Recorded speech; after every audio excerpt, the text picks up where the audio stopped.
Good morning, welcome to a morning review. This is Kim speaking on Tuesday, the 30th of August. Okay, so last Friday we saw the weirdest of price action at when the news was released or when Yellen spoke. Then it sort of all cleared up, and then we saw some follow through. Yesterday, well, it's consolidated a little bit at the lows here. It's put some divergence in on the 4 hours. Well, could see us push on. However, there's, well, I say growing expectation. I guess the expectation there now is that it's making it harder for the Fed not to increase rates at their next meeting. One thing to bear in mind, of course, is we've got non-farm payrolls coming out this Friday, and that is what will now probably grab the focus for the rest of this week.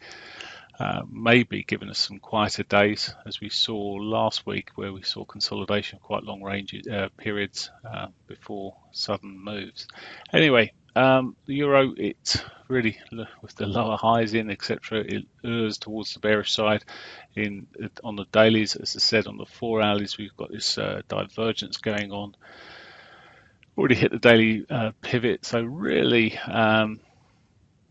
We're pretty close to the hitting its S1, but the pivot's very pinched from a relatively tight range yesterday. So what I'm really looking at potentially on the downside, maybe if we start seeing it sell off and break the lows of this morning, this current candle, post 8 o'clock, it may look bearish. Otherwise, well, it's hard to really be, for me at the moment, trading bullishly on it unless it gets above that 34. But then the range is so tight before it gets up to some resistance. It really, my personal long side would be once it's above that 50 MA, but well, we'll see. But it's a lot easier to trade it to the short side. The pound dollar.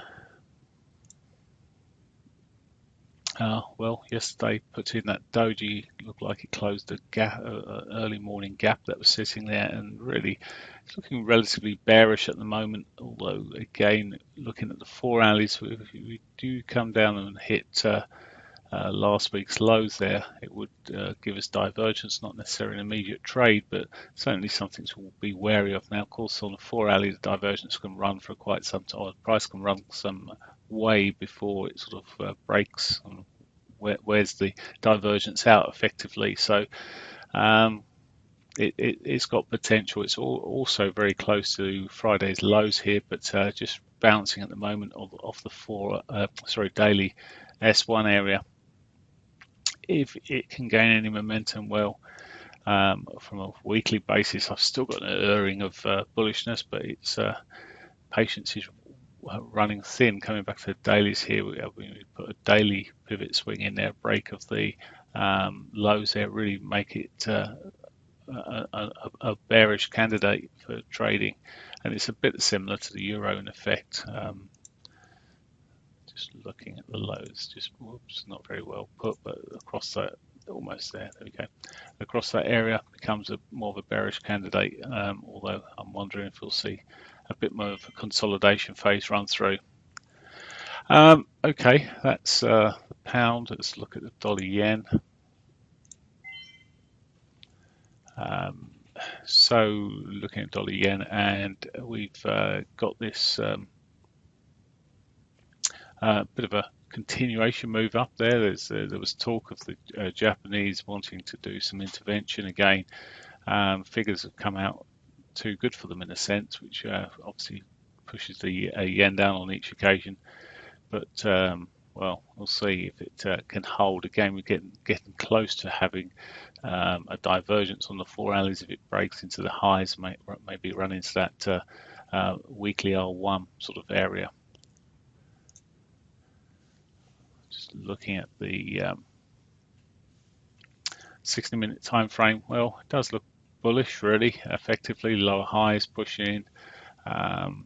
So as I say, at the moment, it looks reasonable for the yesterday's highs, maybe the weekly R1. Aussie dollar. Well, Aussie dollar's continued in this downward shove overall. It's in a half trend, although we're going through several days of consolidation in between. And again, it's sort of well, actually, it's not really never really got massively oversold in the RSI here on the 4 hourly. Maybe it's got some more downside to be had, and it's maybe clear, certainly clearer. It's broken a trend line on the hourlies here, just in this current bar here, and does look more bearish than maybe the others in some respects, or have more bearish potential. Finally, let's have a look at, well, actually, before I look at the Canadian dollar, of course, got to look at what's going on with oil. On the bigger time frame will help. Well, oil was just consolidating here, so it's should lead to a more of a consolidating Canadian dollar. Okay, well, what we got here, push up on the dailies there. I was just looking through here. It does look like it could continue in this mode. This mode obviously isn't driven by oil at the moment, but maybe the stronger US dollar, bearing in mind the expectation of rate rises. Looking at the shorter term frame, still looking at potential. If it breaks the lows here, it may strengthen a little bit, but it's almost up to yesterday's highs. Tight ranges, tight pivots. Bigger picture really still is the upside to me. So that's the only way I could be really looking at it in terms of trading at the moment. Okay, that's pretty much it for me today. There's very little significant data out at all. I've already had the Aussie building approvals, which, believe it or not, were positive. Yet the Aussie dollar rather, is looking weak. The side of that, there's very minor data coming through. 930 net lending to individuals may, with UK's focus so much on every single number that comes out, may create a bit of volatility around the pound around 930. Aside of that, really 130 current account, the Canadian dollar. All these figures are really quite low key and very rarely, like German prelim, CPI, etc. They come out through the morning and they give us kickers as opposed to little tiny kickers rather than any real trend, or there's little significance as they stand on their own. So I think it could be a bit more of a continued one of those choppy days. Looking forward to, as we work through the week, we should have the ADP figure coming out tomorrow at 1:15. So that will certainly give us some volatility, I would expect, at 1:15.